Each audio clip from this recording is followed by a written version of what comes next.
Baik rekan-rekan sekalian, hari ini kita akan memulai diskusi. Kita awali dengan salam terlebih dahulu.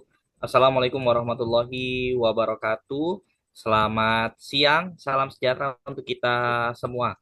Bersyukur pada Allah hari ini kita diberikan kesempatan untuk melaksanakan diskusi kelompok yang mana pada hari ini kita akan mendiskusikan mengenai tema yaitu melayani dengan hati tanpa korupsi, bekerja dengan bukti bukan transaksi. Dan hari ini saya dibersamai oleh rekan saya, Elsa Veronica Marpaung. Silakan Elsa.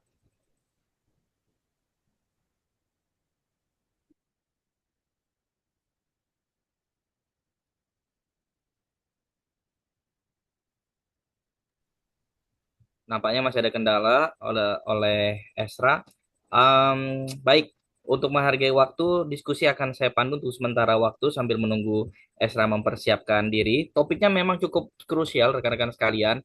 Topik kita hari ini akan membahas mengenai kemajuan bangsa dalam rangka penerapan nilai akuntabilitas dan anti korupsi di wilayah pemerintahan. Nah, ini menarik apa namanya untuk kita kaji dan pada kesempatan kali ini kelompok kita akan membahas tentang efektivitas atau hal-hal baik mengenai tema yang dimaksud.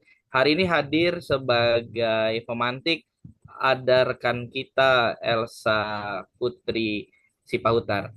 Elsa, kalau kita bicara langsung ya, kita bicara langsung dalam artian di dunia pemerintahan, bicara tentang akuntabilitas, sering sekali kita menganggap hal-hal ini merupakan sebuah topik yang substansial namun bersifat administratif. Nah, sehingga rumit untuk kita jabarkan. Kalau Elsa boleh berpendapat, apa pandangan Elsa Putri terkait hal ini? Boleh dibantu dijawab Elsa. Terima kasih. Terima kasih Mas Eko.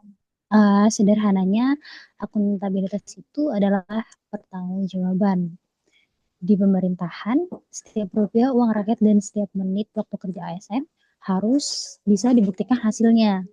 Bukan lagi zamannya yang penting laporan beres, yang penting ini beres. Tapi apa dampak nyata program tersebut bagi masyarakat? Kita sebut ini sebagai performance based government. Seperti itu. Oke, thank you Elsa. Nah, di sini rekan saya Elsa Veronica Marpaung juga punya pertanyaan. Silakan Elsa untuk ditanyakan. Ya, terima kasih Mas Eko. Berarti fokus pada hasil kerja nyata ya. Nah, Kak Elsa sendiri, bagaimana caranya memastikan bahwa sistem ini berjalan bersih dan bebas dari praktik korupsi? Silahkan Kak Elsa Oke, Veronica baik boleh Mbak dijawab. Ersa, terima kasih untuk pertanyaannya. Kalau saya berpandangan ya, bahwa kita itu harus bergerak di dua sisi, yaitu pada sisi pencegahan dan penindakan. Sekarang kita memaksimalkan sistem digital atau e-government, mulai dari perencanaan anggaran, ada pengadaan barang, sampai sistem absensi ASN. Jadi semuanya itu berbasis teknologi atau elektronik. Jadi celah untuk main mata atau pungli itu kita persempit secara sistematis. Begitu Mbak Ersa. Baik, ini hal yang cukup menarik ya, Kak Elsa Veronica Sipahutar. Tapi kita coba gali pendapat dari rekan-rekan lainnya. Saya ingin bertanya kemudian dengan Mbak Dini, kalau kita bicara sistem ini tadi sudah dipanjang lebar dijelaskan oleh Kak Elsa Sipahutar, sistemnya sudah dibuat, sudah ada, sudah ready hari ini. Namun, kalau Mbak Dini boleh berpendapat, digitalisasi itu apakah sudah cukup efektif atau baik dirasakan oleh publik kita hari ini? Silakan Mbak Dini. Ya, baik, terima kasih Mas Eko. Jujur, digitalisasi itu langkah Mas Eko. Tapi sistem sehebat apapun tetap dikendalikan oleh manusia. Faktanya, publik masih sering melihat adanya lubang dalam pengadaan barang atau layanan yang diperlambat secara sengaja.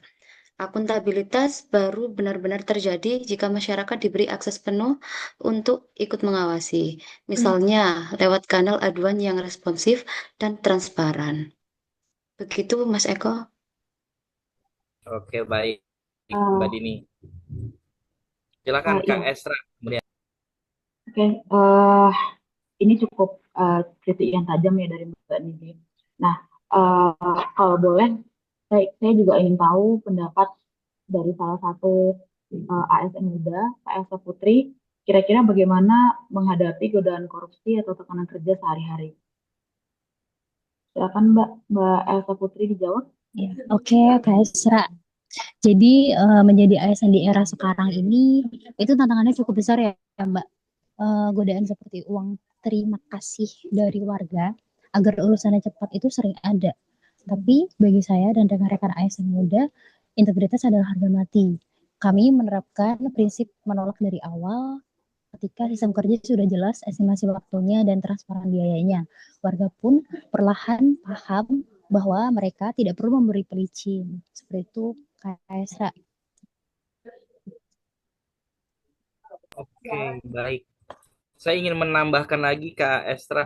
Tadi dijelaskan oleh Kak Elsa Putri bahwa ada poin penting di sini yaitu tidak mau menerima imbalan. Ini luar biasa sekali Kak Elsa Putri. Tadi juga ada Kak Veronica Elsa atau Kak Elsa Veronica Sepahutar ya.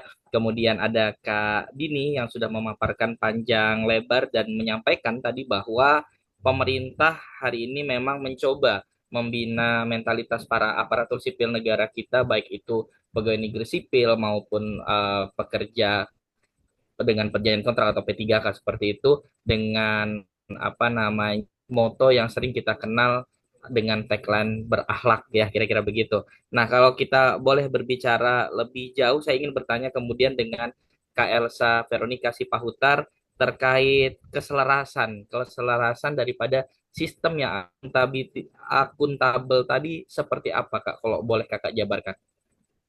Oke, baik Mas Eko, terima kasih pertanyaannya. Jadi betul nih kata Mas Eko tadi ya. Jadi humanware atau manusianya adalah kunci. Jadi karena itu reformasi birokrasi sekarang menitik beratkan pada pembangunan core values ASN berakhlak.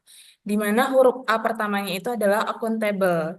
Jadi kita berikan sanksi tegas bagi yang melanggar, namun kita juga berikan penghargaan tinggi nih bagi ASN yang jujur seperti Mbak yang menjadi contoh yang siapa aja gitu nantinya yang memang kita bisa lihat nih apakah mereka jujur. Jadi ada penghargaan gitu. Oke, baik. Jadi penghargaan ini penting ya. Nah, Esra tadi sempat berdiskusi dengan saya ingin menanyakan lebih jauh dengan Mbak Dini. Silakan Esra untuk disampaikan. Eh, Beberapa, mungkin kita akan sering menemukan eh, masyarakat yang bingung ketika mereka menemukan indikasi korupsi itu harus lapor kemana. Nah, saat ini saya mau bertanya kepada Mbak Dini, boleh diinformasikan kepada kita kira-kira saat masyarakat menemukan kejanggalan atau indikasi korupsi di instansi pemerintah, langkah apa yang masyarakat bisa lakukan atau mereka boleh melapor kemana? Silakan Mbak Dini.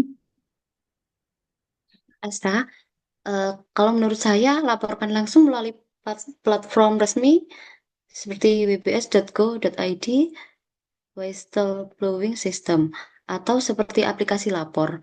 Identitas lapor dijamin aman dan rahasia. Kami butuh mata dan telinga masyarakat untuk membantu pengawasan. Begitu, Kak Isra, yang bisa saya sampaikan. Baik, terima kasih Mbak Dini sudah menjawab pertanyaan dari rekan saya Esra. Sekarang saya ingin bertanya ke Mbak Elsa Putri, pesan dan harapan Kak Elsa Putri sendiri. Silahkan Kak, kira-kira apa nih? Oke, buat harapan saya sebenarnya sederhana, Mas Eko, itu cukup dengan konsistensi saja. Jangan biarkan akuntabilitas ini hanya jadi jargon saat kampanye atau penilaian zona integritas saja. Tunjukkan dengan keterbukaan data dan penegakan hukum yang tidak tebang pilih. Seperti itu, Mas Eko. Baik, Kak Elsa Putri sudah. Saya ingin dengar kemudian dari Kak Elsa Veronica dan selanjutnya Mbak Dini. Silahkan. Oke, kalau dari saya, harapan saya ya, korupsi ini harus kita lawan deh dan lebih baik. Karena jangan sampai di generasi kita ini ada lagi yang namanya korupsi. Jadi cukup cukup segitu aja. Silakan Mbak Dini. Kalau dari saya, harapan saya negara ini pantas untuk menjadi maju dan lebih baik.